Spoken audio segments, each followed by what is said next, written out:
esta gran reunión de luchadores por la libertad, de luchadores por la verdad en nuestra Iberoamérica es bienvenida por el pueblo cubano que está luchando también por su propia libertad.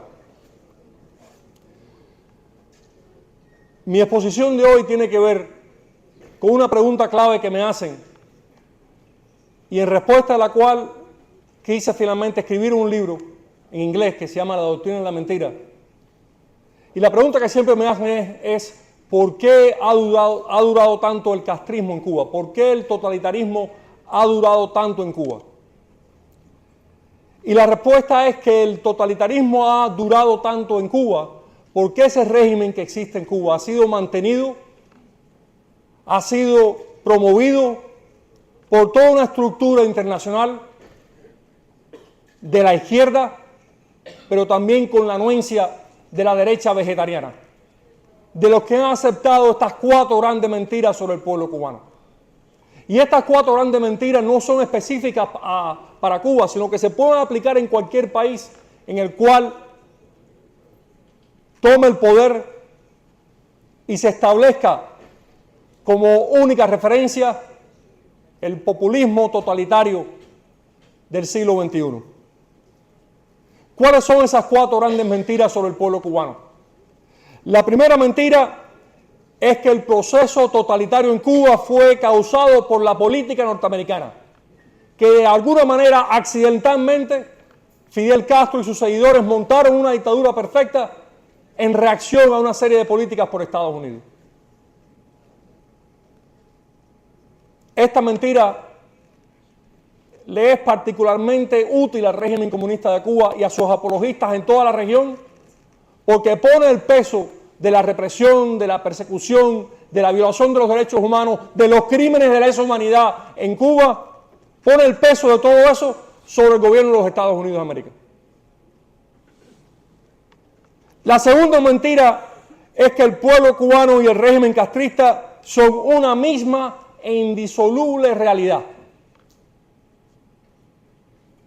Yo conozco pocos países en el mundo donde cuando la gente quiere hablar del país usan la referencia del Estado. Los crímenes del régimen castrista, los crímenes de ese Estado, sus acciones de política internacional son catalogados como la actividad de Cuba, porque eso tiene que ver con la tercera gran mentira sobre el totalitarismo en Cuba, y es que todo aquello que no sea castrista no es genuinamente cubano. Y esa mentira que repite constantemente el castrismo y sus apologistas es repetida por los medios tradicionales, encuentra eco en las más altas instituciones académicas y de información en el mundo libre. Esta percepción de que todos los cubanos es comunista, de que cuando se dice Cuba se está hablando de un Estado totalitario. Cualquier otro país se habla del gobierno de España, se habla del gobierno de Perú, se habla del gobierno de México. Pero cuando estamos hablando de Cuba, Cuba insiste en que representa a todo un Estado totalitario comunista. Y la cuarta gran mentira es que la revolución castrista ha elevado la dignidad y los niveles de vida del pueblo cubano. Todo esto implica un desconocimiento absoluto de la historia de Cuba, un desconocimiento absoluto de la realidad del pueblo cubano. El totalitarismo en Cuba no fue un accidente, no fue causado por la política de Estados Unidos, fue una decisión y una planificación del movimiento que encabezaba Fidel Castro con sus padrinos internacionales para consolidar en Cuba una plataforma de lucha contra la democracia occidental. No lo digo yo, lo único que tienen que hacer es leer lo que escribió Ernesto Guevara, leer lo que escribió y decía Fidel Castro. Fue la debilidad norteamericana, fue la indecisión norteamericana y con ella la europea la que ayudó a ese régimen a consolidarse en el poder en Cuba. Ese régimen no tiene nada que ver con la tradición, la cultura, el alma del cubano. La segunda mentira, que dice que el régimen castrista y el pueblo cubano son uno solo, es una de las construcciones políticas más escandalosas de los últimos tiempos. El pueblo cubano repetidamente a través de 64 años se ha levantado en contra de ese aparato comunista. En las montañas del Escambray y en otras cordilleras montañosas de Cuba. En las prisiones políticas, en la resistencia cultural de los cubanos que no querían perder sus tradiciones, su religiosidad, su espiritualidad. 11.000 cubanos buscaron asilo en solo 48 horas en la Embajada de Perú en La Habana en 1980. Y puedo seguir mencionando momentos de gran rebeldía por parte del pueblo de Cuba, miles y miles de presos políticos, miles de muertos. Lo más reciente, el 11 de julio del 2021, miles de cubanos se lanzaron a las calles en diferentes partes de Cuba, en más de 50 ciudades, exigiendo libertad. El resultado, más de 1.000 presos políticos, entre ellos 137 mujeres cubanas que guardan prisión política por defender a su familia, por defender su comunidad y por defender el derecho de sus hijos a tener patria y a tener vida. Este mismo domingo el pueblo de Cuba dio otra muestra clara de que no quiere el régimen que padece, de que ese régimen no habla por el pueblo de Cuba. El régimen comunista de Cuba organizó su farsa electoral de las votaciones para el mal llamado Poder Popular, las cuales consisten de 470 candidatos para 470 escaños. Es una burla. Daría risa si no fuese tan trágico eso. Y sin embargo uno tiene que leer en los servicios de prensa que se emiten desde Cuba que hay elecciones en Cuba. ¿Cuál elección? Un candidato, un puesto, un partido. ¿Cuál es el costo de mantener eso? 1.500 presos políticos. Miles de muertos. Por eso el año pasado nacieron 95.000 cubanos en Cuba y emigraron 300.000. Es un país que está colapsando. Un país que contrario a la doctrina de la mentira sobre Cuba, en 1959 era una de las economías más logradas, más avanzadas de América Latina. Vimos el domingo como los colegios electorales creados por la dictadura castrista estaban vacíos. A pesar de que el régimen iba a las casas a buscar a las personas para votar, el pueblo cubano no salió. Se diseminó por el país una consigna de no cooperación con la farsa electoral, de no asistir a estas falsas votaciones, de no participar. El régimen comunista de Cuba no ha podido producir una sola fotografía de una larga fila de gente esperando para votar en un colegio electoral. Solo una fotografía del dictador títere Díaz-Canel, acompañado por su escolta, depositando su mal llamado voto. Nosotros sí hemos producido una gran cantidad de fotos, hemos mostrado a todo el mundo de los colegios electorales vacíos. Poco a poco, a pesar de cómo ha predominado esta doctrina de la mentira, se va dando a conocer la verdad, y esto mismo está haciéndose reportado por los despachos de la agencia francesa y de la Deutsche Welle. La cuarta grande mentira es que el castrismo ha elevado el nivel de vida y la dignidad de los cubanos. Quiero compartir con ustedes una estadística muy básica sobre esto. En el año 59, Cuba era una potencia agrícola latinoamericana.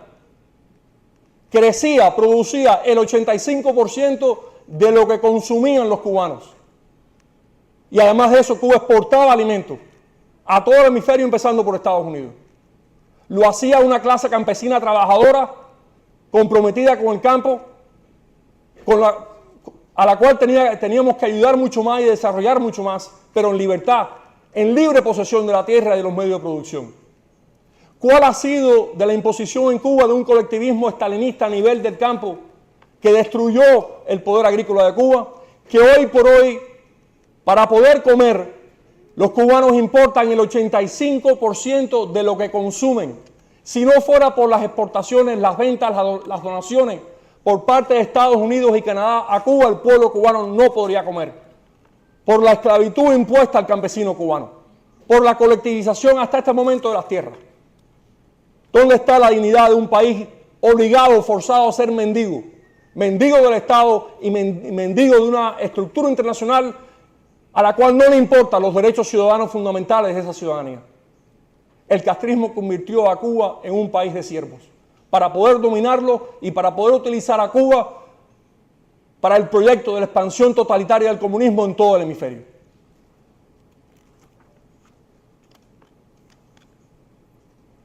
La soberanía de Cuba radica, como debe ser, en sus ciudadanos. Los cubanos están luchando por la libertad individual. La libertad individual como expresión del derecho natural es la base del glorioso progreso de las democracias en los últimos 200 años. Suprimir la libertad individual tan trágicamente y completamente como se ha hecho en Cuba es reprimir el desarrollo del destino de un pueblo. Este régimen comunista, odiado por su pueblo, rechazado por el pueblo cubano, tiene como función permanente regar su veneno por todo el hemisferio. Y debido a esta doctrina de la mentira aceptada y promovida por tantos académicos, periodistas y políticos, hoy por hoy vemos en toda la América Latina cómo crece la maligna influencia de este régimen. Perú ha acertado en resistir lo que era el caballo de Troya que venía también a quebrar la economía peruana para poder someter a la ciudadanía peruana.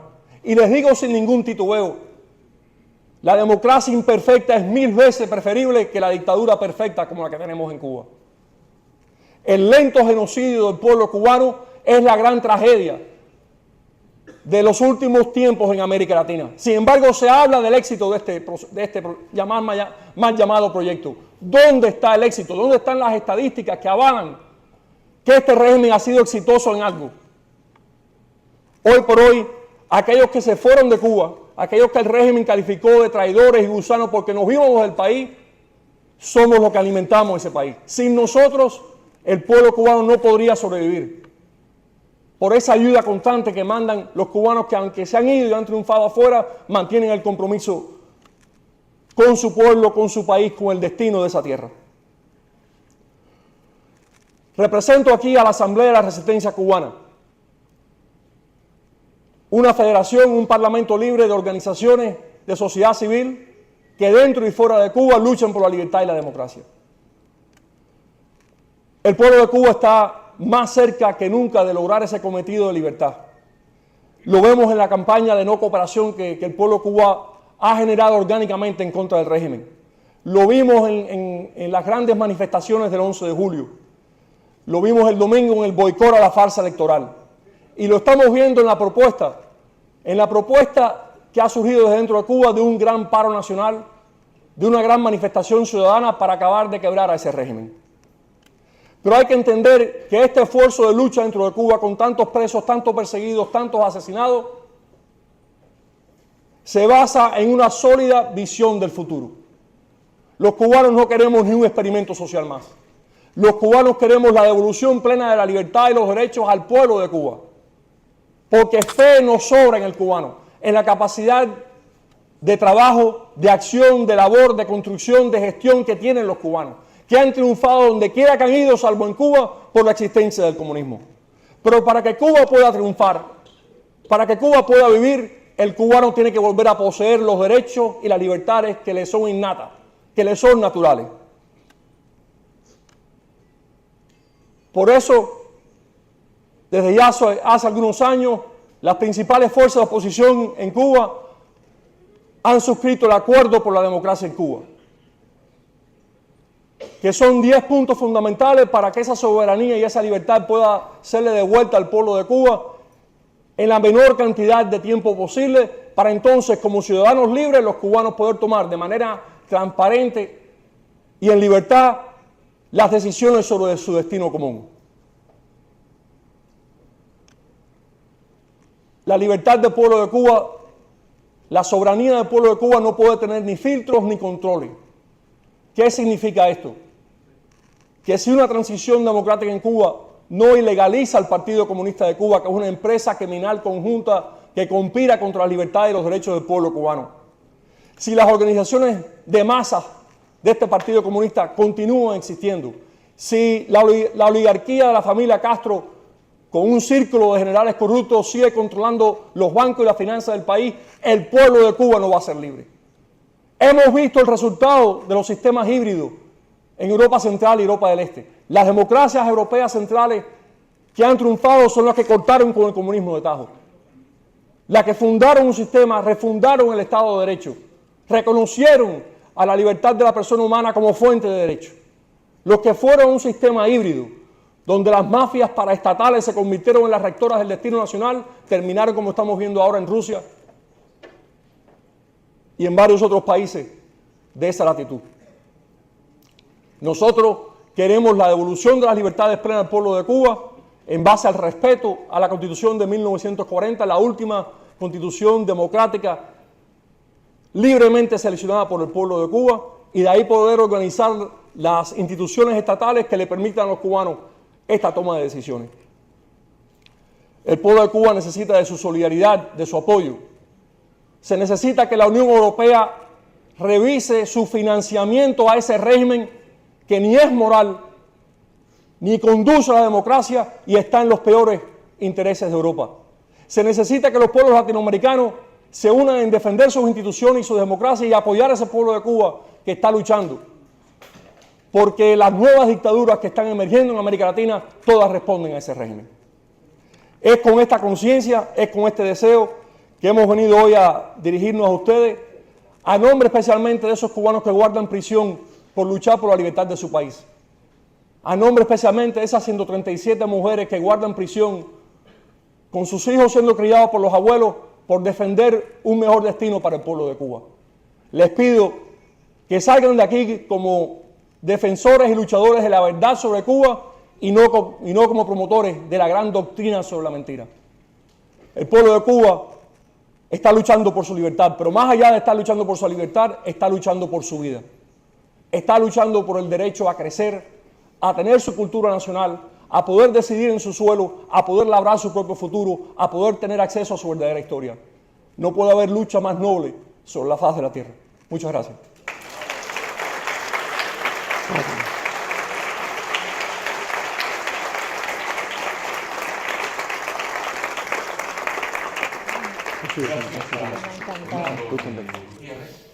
Estamos viendo en pantalla el hashtag de Foro Madrid Lima, con el cual pueden ustedes comentar.